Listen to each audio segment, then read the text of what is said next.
This is Afternoons with Nikolai Balehearts. On ABC Radio Adelaide, South Australia and Broken Hill.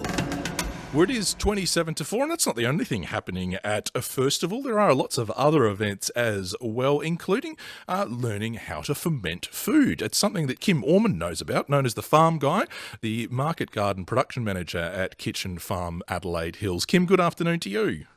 Hey, how are you? I'm good. Thank you for taking your time for us this afternoon. So this is going to be one of the events as well, the idea of fermenting, which I think feels like is getting a bit more, it's having a bit of a renaissance at the moment.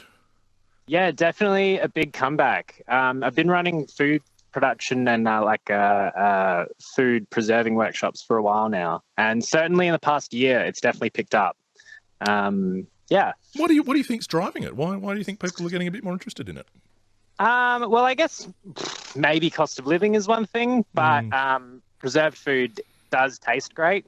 And I guess people are a lot more involved with food and I guess, making it last longer. And I guess from a growing perspective, when you grow lots of things, you have an abundance and you got to learn how to use it. So Absolutely. So what foods tend to lend themselves really well to fermentation? Well, I guess the classic and what we'll be teaching on the day is sauerkraut. Yep.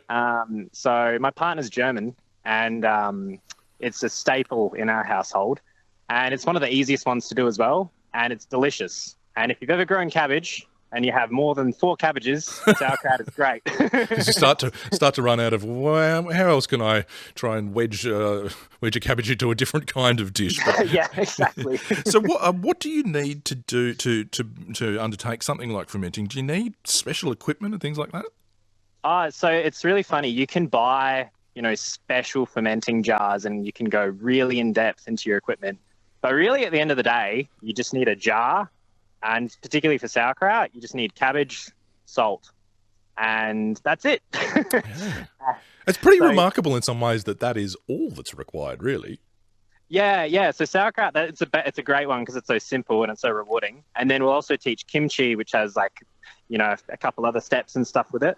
But it's a great way to get people into fermenting, and then you can go into other things like kombucha and other stuff like that. Are there things you have to be careful of when it comes to trying to make sure that it's sterile and hygienic and all of that side of it as well? That's a good question, and that's a lot of what I teach as well. So that's a big part of it. And because with fermenting, the difference with fermenting and pickling is that fermented foods are alive. So there's a bacteria that's formed in there, and it's made a stable, nice environment. And it's full of probiotics, so it's good for you as well. Whereas pickling is often with an acid, and so that changes the pH, and that uses stuff like vinegar or lemon juice.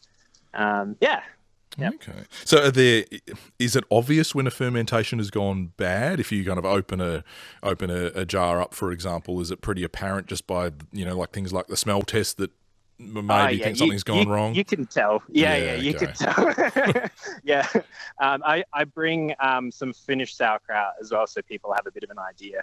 But the recipe that I teach them, it's pretty foolproof. But then, the more you go, because there's some crazy fermenting stuff you can do.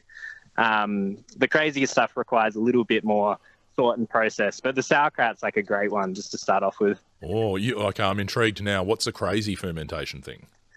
Well, I guess you can go into some ferments, you can keep feeding them and they can just basically live at room temperature. And it's like a child. You can have an ongoing, almost like a chili sauce that you keep feeding with different starches, which can be turned into sugars for the bug to eat. So you basically just have this ongoing chili sauce that keeps fermenting in the background. And some of them can go on for 10, 15 years. And that's when it gets a bit crazy because there's a lot more thought about what you put it in and sterile. But the sauerkraut's a lot easier. Okay. It's a good place to start. Just one more question on the chili though. Does if you're kind of continually feeding it, does that mean the taste of it changes over time? Yeah. So you can different things you put into it will give it different characteristics and different flavors. And then you can just do a simple fermented chili sauce, which you ferment, blitz up, and chuck in your fridge. But some of the live stuff that sits on your shelf, that you take from and then you feed. That's a bit more in depth. Yeah, gotcha. Okay, and for the maybe, like you say, the slightly simpler end of things in terms of the sauerkraut, does it matter what kind of salt you use? I'm imagining you run through all of those details as well.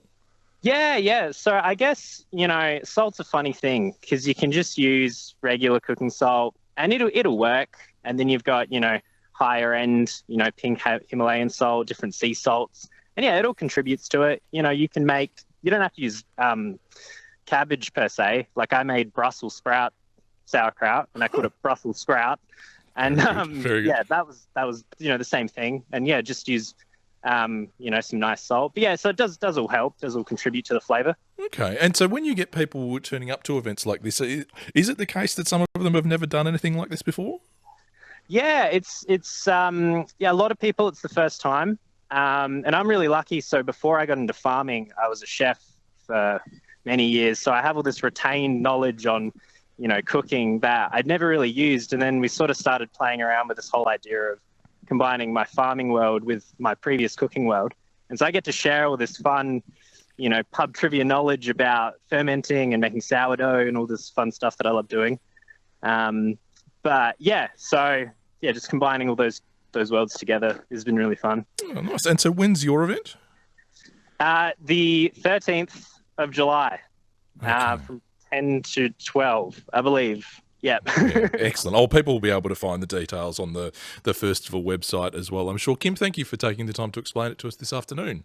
No worries, thank you, and thank you for nailing my my job title. I don't think anyone in my family has nailed that yet. That's all right. We'll send through a copy of it, and you can just subtly pass it on to them and see what they say. Thank you, Kim. Kim Ormond, who's known as the Farm Guy, and is the Market Garden Production Manager at Kitchen Farm Adelaide Hills, running a food fermentation event as part of Firstival as well. And as I say, you can find the details up on the website. It's 20 to 4.